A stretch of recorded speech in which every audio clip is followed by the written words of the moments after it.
Have you ever stopped to think about the shoes on your feet? Not just as something you wear, but as something with a history, a journey, a story that traveled thousands of years to reach you.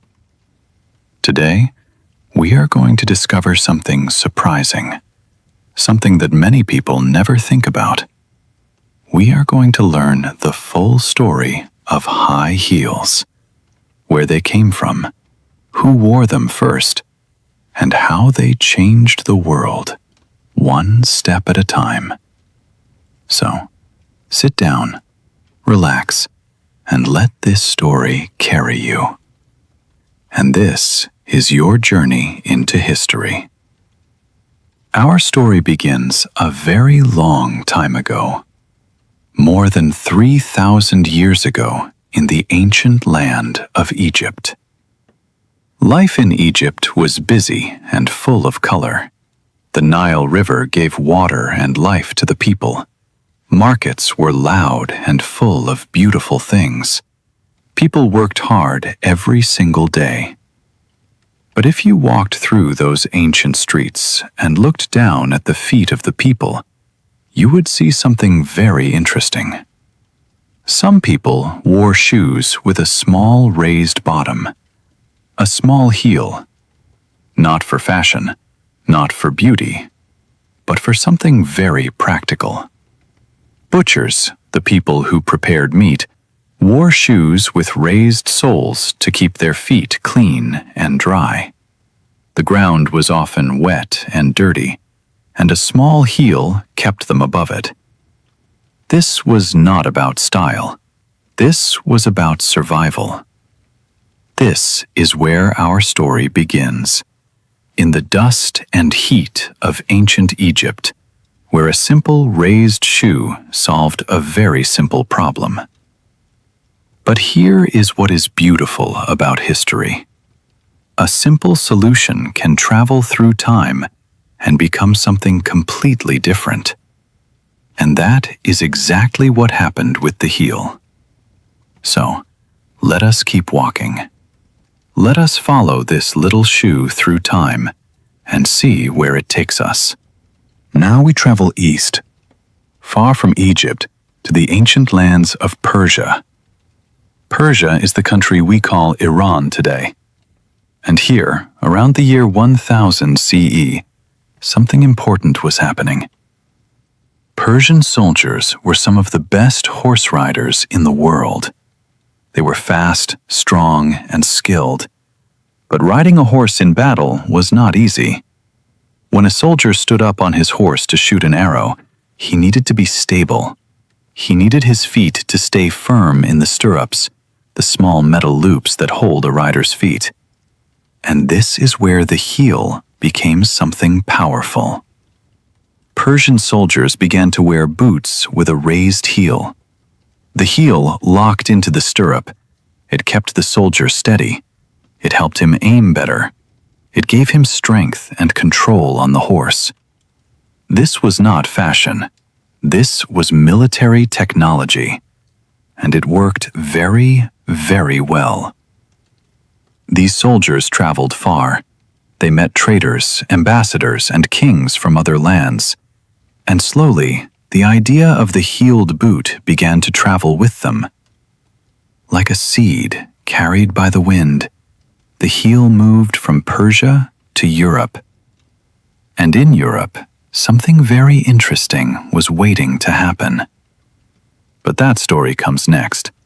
For now, just imagine a Persian soldier, standing tall on his horse, boots firm in the stirrups, looking across a wide open battlefield. That small heel beneath his foot changed history. Now we arrive in Europe. The year is the 1500s. This was a time of kings and queens, of grand palaces, of long, heavy dresses and beautiful clothing. Europe was discovering the world, and the world was discovering Europe. Persian culture was seen as exotic, intelligent, and powerful, and European kings and nobles wanted to look powerful too. So when Persian style arrived in Europe, people paid attention. Men, not women, were the first to wear heeled shoes in Europe. This is something many people do not know. In the beginning, the heel was a symbol of masculinity, of power, of wealth. A man with heels was a man who did not walk in the mud. A man with heels did not work in the fields. He was important. He was above others, literally and symbolically. Portraits from this time, paintings of kings and powerful men, show them wearing heeled shoes with pride. King Louis XIV of France was one of the most famous lovers of high heels in history. He was a short man, and he loved the height that heels gave him. He wore heels that were sometimes 4 inches tall, painted red on the bottom. And he made a royal rule. Only nobles, only the most important people in France, were allowed to wear red heels. The heel had become a language of power, of class, of royalty. And this language was about to change completely. Something interesting happened in the 1700s. A quiet change began. Slowly, men started to move away from heels. The age of reason had arrived in Europe. This was a time when thinkers and scientists said that life should be practical, logical, and clear. Fancy clothing and high heels began to seem unnecessary. Men wanted to look serious and intelligent, so they chose flat, simple shoes. And as men stepped away from the heel, women stepped in. Women began to wear heeled shoes more and more. Fashion for women in the 1700s and 1800s became more decorative, more delicate. Heels became thinner and taller. They became a symbol of femininity, of elegance, of beauty. But here is the contrast that history gives us. The heel that started as a tool for soldiers, a practical object for survival and war, became something completely different. It became a symbol of delicacy, of someone who did not need to run, of someone who was protected and decorative. And not everyone agreed with this change. Some people said heels were dangerous. Some said they were unhealthy. Some said they limited women's freedom. And those conversations, those debates, never really stopped. They continued into the next century, and the next, and the next, all the way to our modern world. Now we arrive in the 1900s. The world was changing fast. 2 world wars happened. Women began to work more, to move more, to fight for more freedom. And fashion changed with them. In the 1940s, something happened that changed high heels forever. A designer named Roger Vivier, working with the famous fashion house Christian Dior, created the stiletto heel. The stiletto was thin, very thin, like a needle. It was tall and elegant. It made the foot look long and the walk look graceful. Women loved it. And soon, the stiletto became one of the most recognized symbols in the world. Hollywood helped. Actresses like Marilyn Monroe wore heels everywhere, in films, in photographs, in life.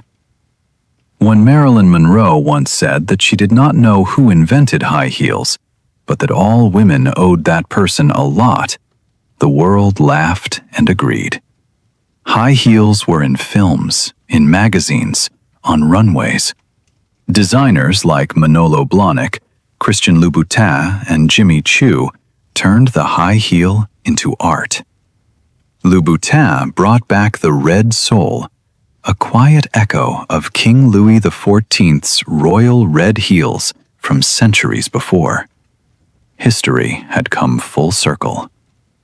A symbol of power worn by kings had returned, now worn by women who chose power for themselves. Today, in the 21st century, high heels are everywhere and also being questioned. The conversation about heels is more open than ever before. Some women love them. They feel confident, beautiful, and tall in heels. Some women reject them. They say heels are uncomfortable and unnecessary. Some men have returned to heels too.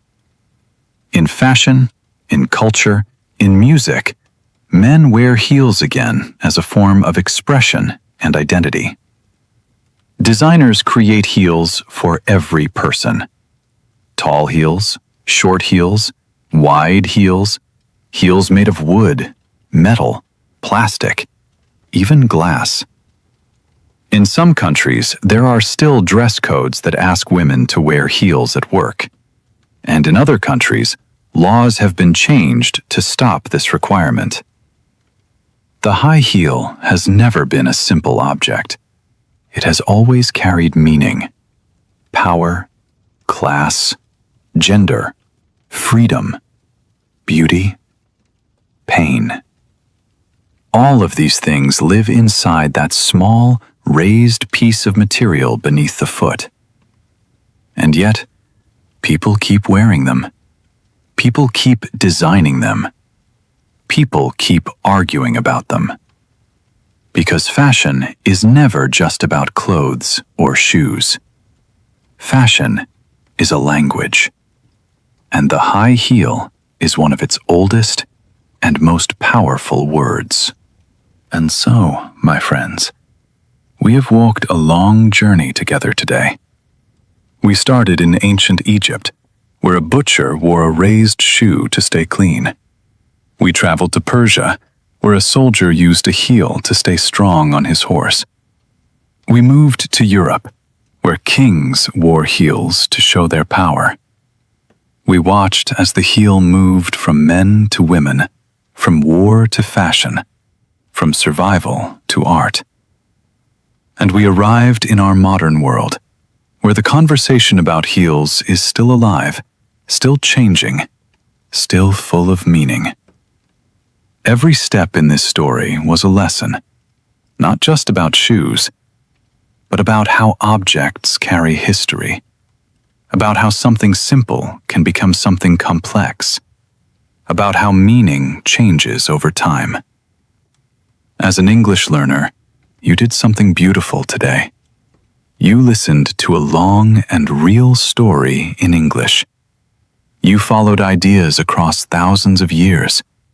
You learned new words, new history, and new ways of thinking, all through the gentle power of storytelling. Every episode is a door, and every time you listen, you open that door a little wider. If this story stayed with you, please leave a comment below. Tell us one thing that surprised you.